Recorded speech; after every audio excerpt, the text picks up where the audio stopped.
Welcome back to LimQ Plus, everyone. On this channel, I'm 100%ing Breath of the Wild by a bit every day until the sequel comes out, which is today in 86 days. That's when we get Tears of the Kingdom.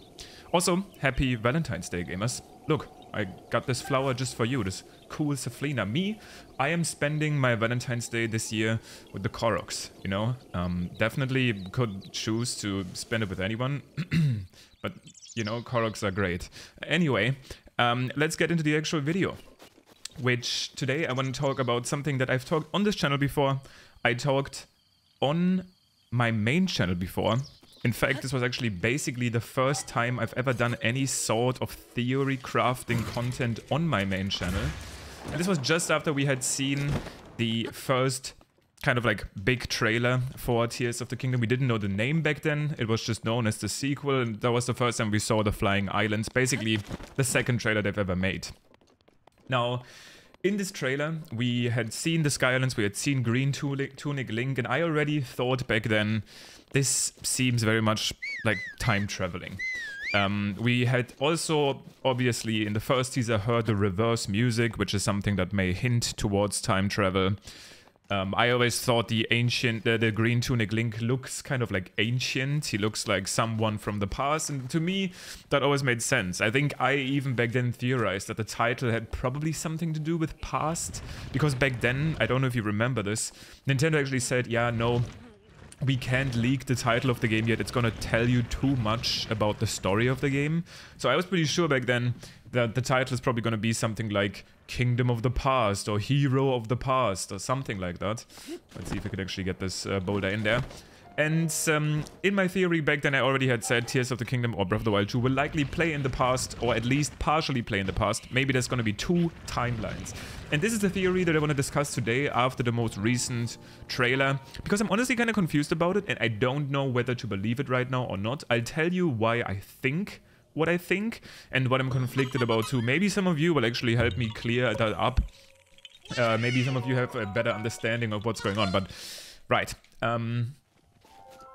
Green Tunic Link to me was always a separate entity from the Link with the blue tunic. A lot of you disagree.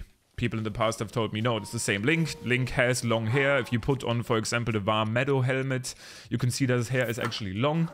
It's the same Link, he just has a different outfit, which is believable to me, honestly. But I really thought it's weird that they really differentiate between those two so much. In a more recent trailer, you can actually see a shot of Link traveling up this block on the ground, kind of going back in time, which is also a mechanic we know is in the game from the new reverse stasis rune. Again, time travel, potentially. And after that shot happens, the camera immediately pans over to Green Tunic Link. I always thought that sounds too convenient for it not to be some sort of time travel thing. Now, again, we're going to be getting across some Korok seeds here that I have already collected. I'm already letting you know that. I'm following the 100% route right now. If you watch this channel for a while, you probably know. Basically, in the most recent trailer, there's one specific shot that I can't forget about. And that shot is of the mazes in Hyrule. In this game, there's 3 mazes. There's one in the very north of the map. We actually don't see this maze at all in the most recent trailer. There is one, well, I guess this is like northeast. And there's one just in the north, Kazatoki. We see this labyrinth in the maze in the trailer, and this one is what I want to talk about exactly to kind of talk about the time travel or like different timeline theory. And there's also one in the South Lome labyrinth. We can actually see this labyrinth, potentially, in one of the screenshots that Nintendo released, flying in the sky. Now that's exactly what I want to talk about. In 2 different shots in the teaser, we see this maze up top in the north, Kazatoki. In one of them, and it's when the Bokoblins are basically being flown by the new bat, like reptilian type enemy, the big flying enemy. You can see this maze, and also Typhlo Ruins, the Dark Forest, which doesn't seem to be dark, but you can see this maze clearly on the ground. You can see it in the top right of the screen. In a different shot, where it is clearly also, by the way, Link in the blue tunic up on the Sky Island, this is where Zelda says, I'm not sure if you're going to be able to beat him, Link. you can see a giant block floating exactly over the location where the maze would be, and the maze is no longer on the ground. This spawned the theory that a lot of people believe in, because, again, in a later shot you can also see a big block floating exactly over this location, that for some reason the mazes will start flying in Tears of the Kingdom. We don't know why, but what it confused me so much is that not only it seems like the mazes are flying, we could actually see the same maze both on the ground and also later in the sky. Obviously, that could mean that in the beginning, when we see the flying enemies, which I don't know why the flying enemies are in Hyrule now, the maze is still on the ground, and then later on it actually starts flying for a reason that's going to be explained in the game. Or, and this is exactly, I know I've been basically doing this like huge build-up to the theory, there is 2 different timelines in the game. This is still what I believe, and I will tell you what I currently believe, how this would make sense. Now, what is weird is, obviously the flying mazes could be from the past, they could be from the future. We don't really even know how the Sky Islands get into Hyrule in the first place. But how I believe the time theory makes sense, which could also potentially explain that we see the maze on the ground and later in the sky. And also in terms of gameplay, I think this would be an amazing mechanic, is that we get to play in 2 timelines in the same game, and maybe, and this is an ideal world in my opinion, because I think mechanically it's a goldmine, maybe we can swap between them whenever we want. We can swap between a past timeline, where we maybe control green Tunic Link, and a present timeline where we control blue Tunic Link. The reason I think this would be so amazing for gameplay is because of exactly this maze thing I'm talking about. What if making a change in the past with Green Tunic Link on the overworld or on the Sky Islands actually immediately causes the overworld in the present to change? This obviously makes sense, right? If you change the past, the present will change because of it. Maybe this is what this maze thing is about. Maybe there's something that Green Tunic Link, that's what I'm gonna call him, you know, the Green Toga Link, can do in the past. Maybe he can change something about the past that will make the maze shrines suddenly start flying. And because of this change, this will also change the present, and the maze will also fly in the present, which would explain why in the shot of Blue Tunic Link, the maze is also flying. This was basically this huge explanation that I've been thinking about, given that we see 2 shots, one of the maze on the ground, one of the maze flying, and me believing, and always having believed, that Tears of the Kingdom is going to have some sort of time travel mechanic. Obviously, this might be completely far-fetched. There might even be points, there might even be things in the trailer that already make it so that what I just said, it can't be true. Maybe it already can't be true. Maybe some of you have already researched the trailer better than me and can already tell me, nope, Lim, this is wrong.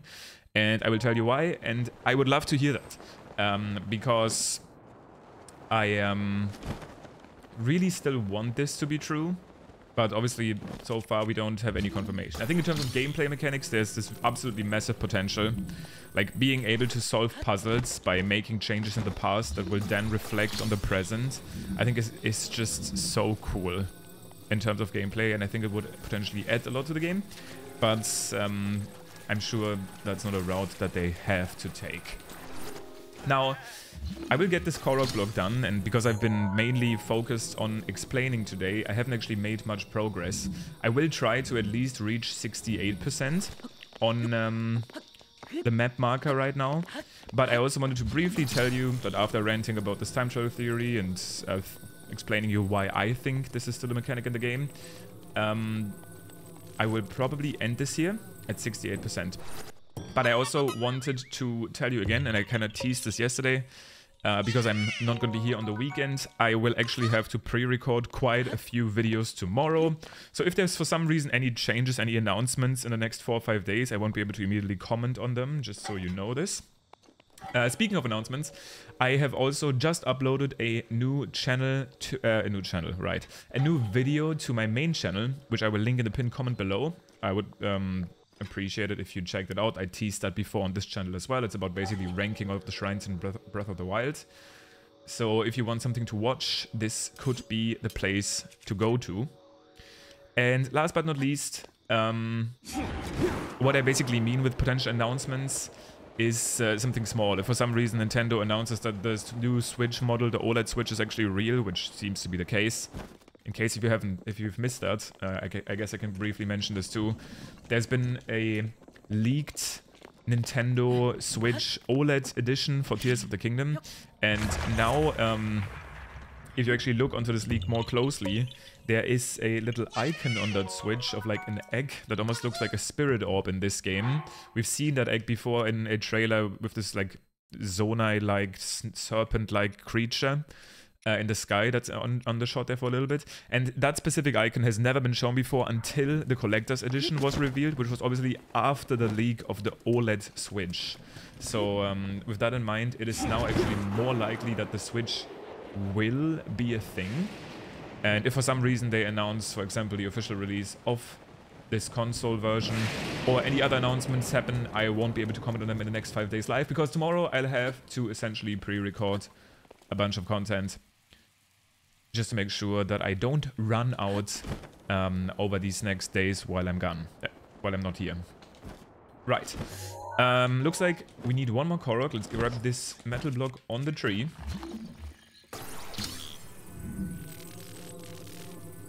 And build it up.